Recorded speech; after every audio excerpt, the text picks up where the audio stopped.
Hi, and welcome back to Woman's Heart Podcast. I'm your host, Edna Howard, founder of Voices of Encouragement. It's an organization designed to empower women. And I am so excited you're joining me for another empowering message because this year we're shining the spotlight on mindset, lifestyle, wellness, and business. And for all of second quarter, I am dedicating the show to everything wellness and well-being. Because I'm a mindset coach and I specialize in helping women find and claim their personal power, this is so critical for me. Last month was mental health wellness month. And I think it's important for us to really zone in and think about our mental health. And so we have a great individual on the show today. I'll introduce her in a second, who's going to help us a little bit understand about what she does in her therapy. And so I'm honored and privileged to have on the show with me Miss Andrea Logan. And Andrea is a registered behavioral health technician, providing ABA therapy to adolescents diagnosed with autism. Her clients have not only been learning from her, but they've been teaching her so much about life and the ability that we have as humans to possess, to pour into each other. And Andrea also desires to serve her community by lifting up others and uplifting them. She says it has increased the quality of life that she encounters. And this is her heart's desire. So Andrea is a woman of faith, RBT, she has a passion for helping others and impacting the world around her. And I want to say to you, Andrea, welcome to the show today. Thank you so much for having me. I'm glad to be here. Oh, thank you. We're excited to have you, super excited to have you on the show. So I want to jump right on in. Why don't you tell us from your heart who you are and what makes you get up in the morning? Oh, thank you. Great question. First of all, of course, as you said, my name is Andrea B. Logan. I live here in Northern Virginia. I was born in Greenville, South Carolina, a small town. So I am a Southern girl by heart. First, I'd like to say that I am a believer. I am a wife. I'm a mother of two. Our daughter just graduated from George Mason University with a neuroscience degree, so we're very proud of her. Our son is in school, and he is an IT major in cybersecurity. So we definitely encourage and uplift youth. That is our focus. And so the opportunity to help others definitely excites me. It motivates me. And I try to get up each day to start the day with a fresh perspective. I love that. I love it. Thank you. So can you tell us a little bit about your journey and who and what has helped shape you to become it's RBT?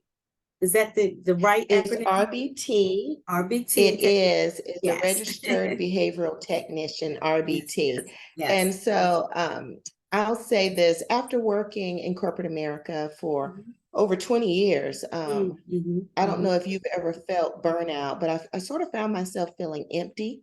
Yes. I was overweight. Yeah. I was suffering from high blood pressure. None of those things are a good combination. So I took the time to reassess where my career was going, my health status, ultimately just deciding where I wanted to be in the latter part of my life. And so in an attempt to fulfill a personal desire that I've always had was to learn about self-care. And so I took the time and the opportunity to leave work. My husband asked me point blank, if you didn't have to worry about money, what would you do? I love that. And at the time I thought, wow. Yeah, I thought, wow, what a great opportunity, but it scared me. Right. Honest. So I thought, let me start with something fun, something I'm passionate about, which is skincare. So I attended the Dermal Science Institute here in Reston, Virginia, and I found myself again. And I loved it. I owned and operated a small spa for a brief period. And of course, as things would have it, COVID happened. And so that changed my trajectory. I no longer wanted to do that. It was a different industry, as you understand. And so people weren't investing in facials at that time. I mean, everyone was afraid. So I said, okay, what else do I love? And at the heart of it, children and people. And so that is what sort of got my wheels turning to sort of look this direction. And so one day my husband was having a conversation with a friend, and they were sort of discussing, me, as men do, they discuss their wives. Right. So he was sharing That's with true. him what Right. he was sharing with him what my next steps possibly could be.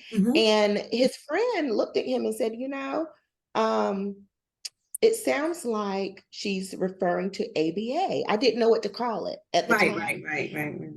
And so I had never really heard of the concept of ABA, Applied Behavioral Analysis. So he suggested I give him a call. I did, and the rest is history. Wow, that's like a divine connection. It's supposed to happen. It was supposed to happen. Yeah. I love that. Most definitely. I believe in things not being happenstance. Everything is divinely orchestrated. So absolutely. definitely. Agreed. I Definitely. love it. So help us understand like some of the tools and methodologies or methods you use in your therapy. Sure. So ABA itself is one of the newest sciences. So it is evidence-based. It's used usually to treat individuals who learn and think differently. And so a great example of that, most people understand autism to be one of those things. And so we use ABA to address challenges in learning and behavior, typically behavior. But we do teach, we do incorporate teaching into everything that we do. So this therapy can be conducted at home. It can be conducted in schools, clinics, hospitals. Basically, it's a methodology that's frequently used to just assist people with a better quality of life. Some of the methods that we currently use most frequently actually is what you would call the 3-term contingency. It's also called the ABC approach. You may have heard it that way, but the A is antecedent. That means it's what occurs immediately before the behavior. And then, of course, B is behavior, and then C is consequence, what occurs immediately after the behavior.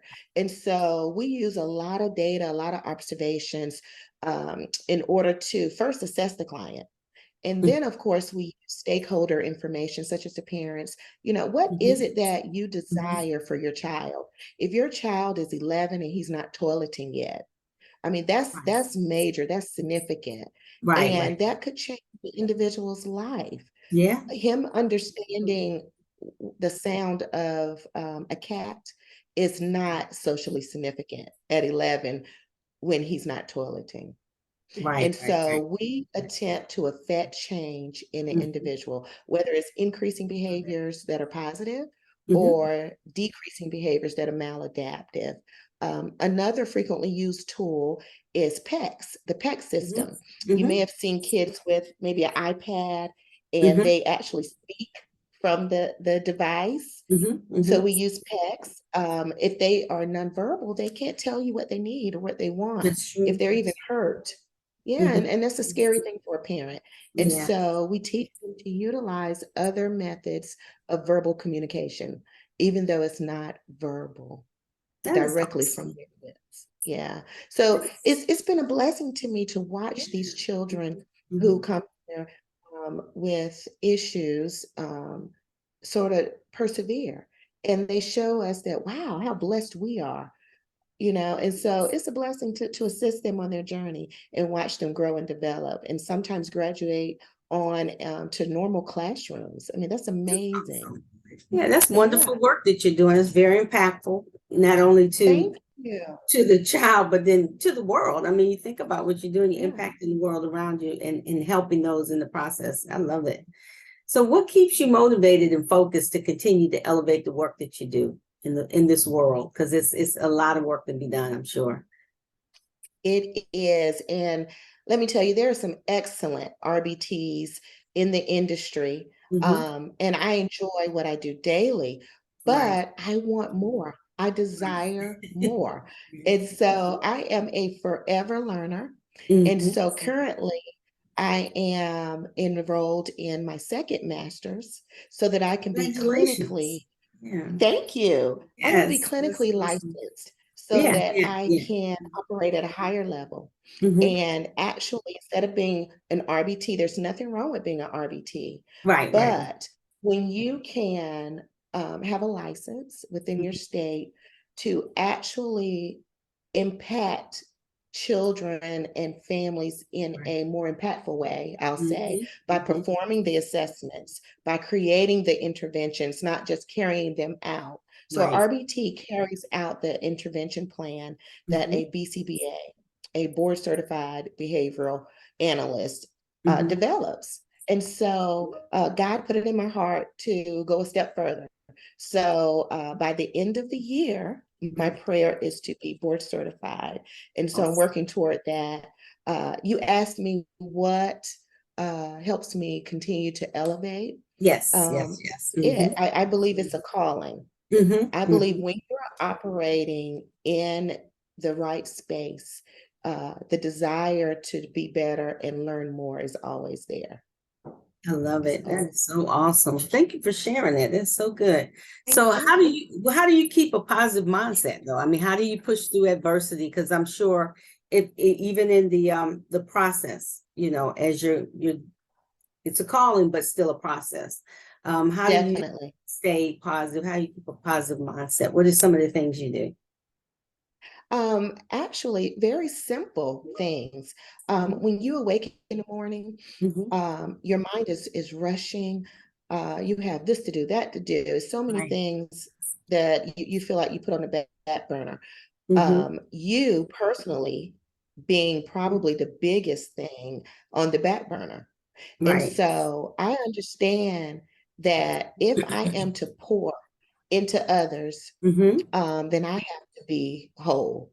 I can't continue to give if I'm not whole. So some of the things I do, meditation is a great way to center yourself. Actually having outlets, things that you enjoy to do that aren't necessarily working toward a specific goal. Do things that make you happy. Yes. Do things that make you happy just for the sake of doing them. Yeah, I say and that those are the lights you things up. I try to invest in. Yeah. I say Yes, I something love that it. lights you up. What lights you up? So I asked that question, what lights you up? What lights you up? You know, Oh what my is it gosh. that you do? I actually love to travel. I Awesome. love That's to good. paint. Yeah. I love to sightsee. And one of the funniest things I like to do is I love to people watch. I know that sounds No, I awful, think but I enjoy. yeah. I enjoy going Just see, places, meeting people, that's good. That's a good thing and though. actually Yes. people watching. Yeah. Yeah, That's yeah. awesome. I love it. So I'm very simple. I just enjoy people wherever I might find them. Yeah, I love that. And we are so appreciative of the work that you're doing in the community and in the world. So thank you again for what you do and how you're serving. So what is your superpower? What makes you unique? Wow. My superpower. Honestly, I think my superpower would be my personality and my heart. I wear my heart on my sleeve. So what you see is what you get. There's no behind the scenes person. You meet me, you have met me. And so I believe that's my superpower. I feel that people are attracted to that transparency, that I am who I am. And that is it. People are attracted to that spirit. It makes them feel calm, at ease. They can be themselves because I'm myself. I bring myself to the party. I love that. It's like being able to be in your presence and drinking a warm cup of tea and just relaxing, having a conversation with a friend, right? I love it. Right. So No judgment. Right. Just talk to me. What do you have to say? I love it. So what is one piece of advice that you could give to someone who may be in need of that type of therapy that you have? Well, first, I would want them to know that if they are caring for a child with autism or someone with disabilities in general, that my first thought is that you are not alone. Okay. You're not alone. Most parents or caregivers, they end up sometimes passing away before the actual patient because they lack self-care. They're so focused on caring for their loved one that they forget to take care of themselves. So you're not alone. Use your community. There are resources available. Do the work, do the research to find out what's available to you. Secondly, I would say to give yourself grace. It's okay. It's okay. Give yourself grace. And by that, I mean allowing yourself to feel whatever it is you need to feel. It's hard. It's okay. Sometimes you may have thoughts that are not as lovely as they possibly should be, but work through those thoughts. Feel what you need to feel, process them. And lastly, life is a journey. I'm a witness that life is a journey. I've had ups, I've had downs, but at the end of the day, forward progression is best. So just keep moving. Live life to the fullest. Just keep moving. Yes, I love that. I had a friend that always used to say, just pray and keep moving. And it's keep moving. Just pray and keep moving. Just keep moving forward. No matter what, right? I love it. Don't let your feet get planted too long. Keep moving. It's okay. I love it. So you're a successful woman of faith and therapist. So what's next for Andrea? Well, what's next is that BCBA. So once I am licensed, then I feel that I can actually be impactful. I can help those that need help. And I can also reach back and bring others with the potential to do the same along for the journey, for the ride. And so there's so many smart people out there that just may need some direction. And maybe I'm that person to help guide them just as others have guided me.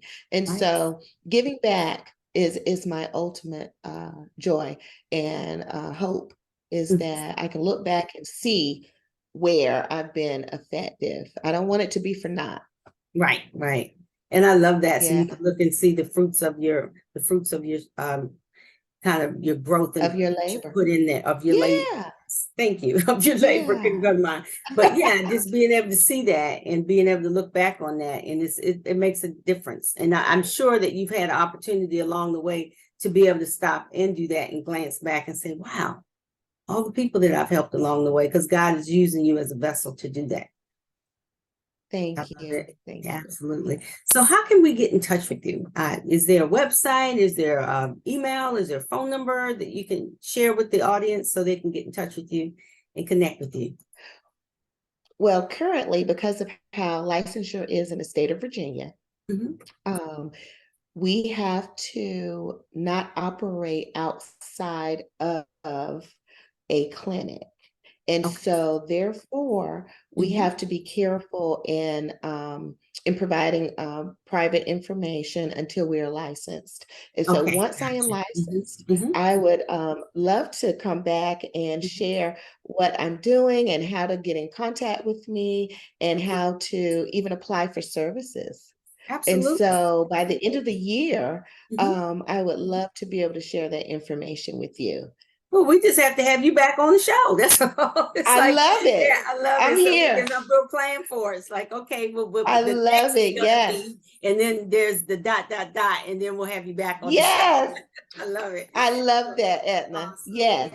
Absolutely. So, Andrea, thank you so much for joining us on the show today. It's truly been a pleasure. And we know that you're impacting the world and making a difference to those around you. And I just want to thank you for being on the show. Thank you so much for having me. I'm looking forward to coming back. You're so welcome. Me too. I'm excited about it. So, and I want to tell the audience it's a wrap. I hope you were able to capture some gems from all the wisdom that Andrea dropped on us today. And if you've enjoyed this podcast, please like, subscribe, and tell a friend. And also, we're growing our YouTube channel, so make sure you get out there and leave some comments about the podcast. Empowerment announcements, the Encouragement Cafe Women's Empowerment Virtual Workshop, You Are Called to Your Greatness, is scheduled to take place on Saturday, August the 5th. You can register at the BOE website or Eventbrite. And if you need to take a deeper dive, get unstuck, or shift your perspective, or you just want to jump into some one-on-one coaching, you can join a mastermind. You can join me and find me out on the Voices of Encouragement website, which is voicesoфencouragement.com. You can link up with me on LinkedIn as well. And like I always like to say at the end of every podcast, until we meet again, Ephesians 4:1, walk worthy of the call for which you were called.